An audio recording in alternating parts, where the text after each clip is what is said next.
Hello and welcome to the Daily Word. May the peace of our Lord Jesus Christ be with you. The little parable in today's Gospel reading has an unusual image in it. On his return from a wedding feast, the master of the house finds his servants ready to receive him. In response, he sits his servants down at table and putting on an apron, he serves them. The image of a master serving his servants would have seemed completely inappropriate to Jesus' contemporaries.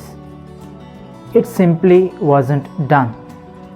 Yet, as Isaiah the prophet had said many hundreds of years earlier, God's ways are not our ways. Jesus is the one who gives expression to God's ways in what he says and what he does. Jesus is declaring that if we remain faithful, if we keep the flame of faith alive in our hearts in our trials, then he will serve us in ways that will surprise us.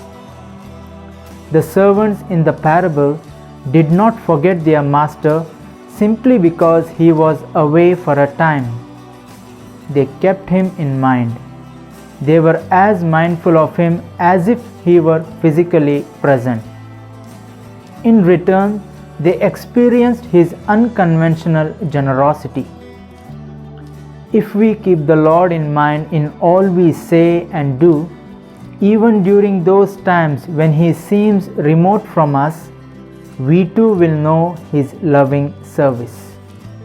Let us pray.